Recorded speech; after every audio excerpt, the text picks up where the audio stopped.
Novak, congratulations on today. Thank you. Just a question about that serve that was overruled late in the second set. I know they tested the replay system in Madrid last week. You weren't in Madrid. Just wondering what your thoughts are on whether that should be implemented on the clay circuit and the French Open. How was the serve? I didn't see the mark that closely.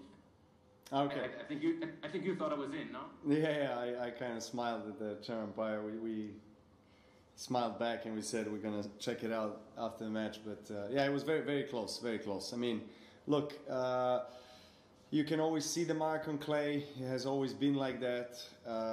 So, of course, you have to treat this surface differently than other. I don't think it is necessary to have a challenge particularly, but maybe you would have a review, an automatic technology system that would just call it, where maybe chair umpire can just see it on his screen and that's it, and he can just say it's out or in. We don't need to see it on the big screen. I mean, it can be just connected to his screen. So I think that would be good enough when it comes to clay. And you think they should implement it in terms of the entire clay season? Well, I just said something now that was kind of on my mind. I don't think, again, it's necessary to implement the entire technological system that we have for the challenge review on other surfaces. I don't think it's necessary to have that complex of a system. Maybe just, as I said, the chair umpire can have on his screen the result of what technology gives him, and that's it. But yeah, I mean, I don't know what to say more than that. Whether it's possible that only chair umpire reviews it. If it's possible, then yes. Then my answer would be yes. I think they should, have that kind of review system. Thanks. On? I know that. Excuse me for asking this in the middle of the clay court season, but I'm asking all players for their favourite Wimbledon memories. I'm sure you have many, but I wonder, is there one that is a particular favourite memory for you? You don't need to apologize asking for Wimbledon. You can ask me about Wimbledon at any time. It's always been a dream tournament for me. So whenever someone mentions Wimbledon, I get goosebumps. So I was very fortunate, I think, to experience many wonderful moments in Wimbledon center court, particularly. I don't know which one I would pick as a highlight of my Wimbledon career, but just my career overall, because as I mentioned, when I was a 5-year-old boy, I was dreaming of winning Wimbledon one day. That was always that dream tournament. So any dream Wimbledon trophy counts multiple trophies on other tournaments for me. And the 2011, the first one is always, I guess, the most special one. In 11, when I won and managed to clinch the #1 rankings for the first time, and going back to my country and celebrating with people on the streets, that was really probably once in a lifetime experience that I will nurture and I will remember forever. Thank you. Craig?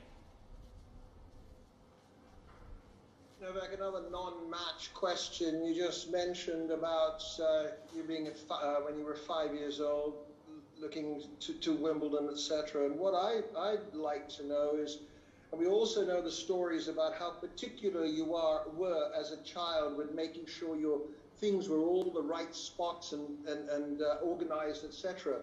But as you came through and as you developed, when you look back, was there any aspect of growing up that you missed, that maybe other kids would have experienced that you didn't really get to do? And in that case, would there be any regrets from that period? first of all, what a great accreditation collection you have behind your. It's quite amazing. I've never seen more accreditations in my life. It means I'm old. It means you're experienced.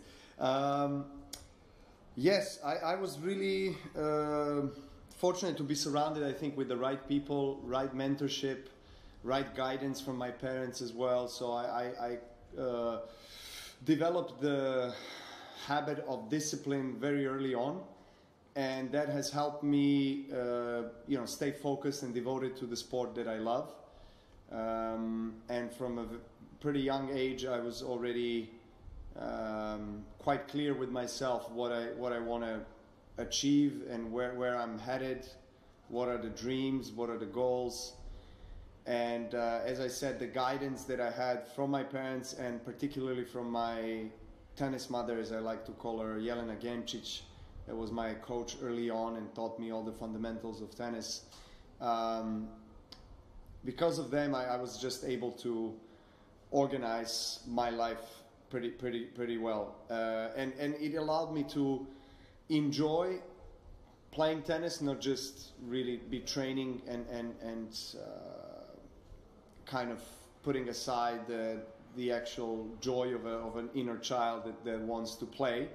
So I did have a lot of friends and a lot of outdoor play, other sports, school and everything. I did leave school pretty early on, so because I started to travel already when I was 12, 13. But nevertheless, I kept in touch with many of my friends. So I had that social life. I don't feel there is a regret for not having enough social life or friends. Probably the only thing is I value education a lot.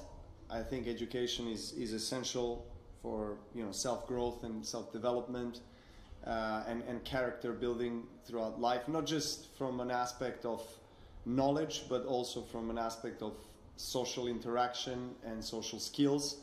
And that's probably the one thing that I would say I probably missed is to be more in school and to be surrounded with friends and kind of build that foundation for myself. But nevertheless, I have a great life experience. I think traveling also brought a lot of benefits to me from that perspective, and I do intend to follow up with the educational part, and I do intend to make more studies when I'm I don't know, when I have just more time. I don't know exactly when that's going to be the case, whether when it's going to be when I finish my career or maybe soon when I slow down with the pace of tournaments.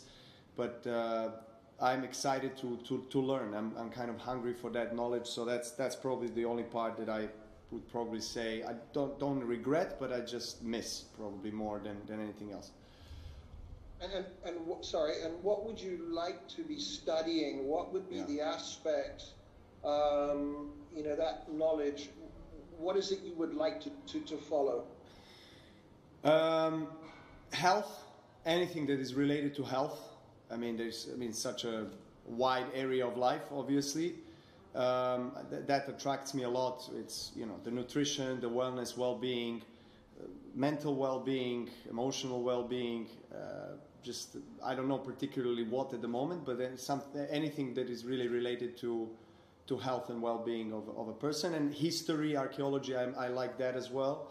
I love the ancient civilization knowledge, that's all history, obviously, things that are related to that kind of education. So I don't know which one I would pick first, but I probably would stick with health, because that's something that I, as a professional athlete, had to really learn well. And I'm obviously still learning a lot about myself, and I like to implement things in my own life, everyday life, test it on my own body, whether it's food, supplements, whatever it is, recovery techniques and stuff like this that would help my performance, help my recovery, help my well-being just in general. So I think I would probably be in that area. Okay, thanks. Thanks. Last one in English, Ubaldo. here we are. Well, first of all, congratulations. Thanks to be here in Rome, skipping Madrid. I'm glad you are here. You can go there if I have to choose. But tell me, please, what did you think about Berrettini reaching the final there? Were you surprised? What do you think about him? Because he could be your opponent if he will beat Tsitsipas. Someone was thinking that he didn't deserve, in a way, to be number 10 for such a long time because the rankings were freezed. But now he's showing that instead he deserves. That's my opinion. But I'd like to know yours and both. What do you expect if you play Berrettini or if you play Tsitsipas with the crowd finally? Well, first of all, I think he deserved to be in the finals of Madrid. I wasn't surprised, and I think he deserves to be a top 10 player. I mean, yes, he was injured, and then maybe he didn't play so well or up to his standard in the last, maybe, I don't know, 6-7 months. But in the end of the day, he earned his spot at the top 10 rankings, and that's something that you have to, I think, anyone has to admit and respect. And I'm very much aware of his quality of tennis, so I'm not surprised with the win he had in Belgrade, and then the streak that continued in Madrid, and then he was also pretty close to win it in the finals. So yeah, I mean, playing against him in front of the Italian crowd, obviously. It's not an ideal matchup for me, obviously the big support from the Italian crowd for him, but I also have my supporters here. Probably in that matchup there would be more on his side, which would be logically the case, but I'm going to be playing against top 10 opponents tomorrow, so both of these guys are in top shape. I was happy with the way I played today. I think I'm on the good way. Obviously tomorrow is going to be a huge challenge for me, and I'm going to be ready for it. I've been practicing well and feeling good, so I'll make sure I prepare myself well for the next match. In Rome, you have more fans than in many other countries. How do you explain that? I mean, of course, in Serbia you are the number one idol, but also in Italy, a lot of people support you, much more than in England or in France. How do you explain it? I mean, it always feels like home coming back to Rome, honestly, with the amount of love and appreciation that I get and respect from people here, not just on the court, but outside in the organization here, from the drivers in the restaurant, people in the hotel. I mean, everyone is really super kind to me. Maybe it helps that I speak Italian, probably does.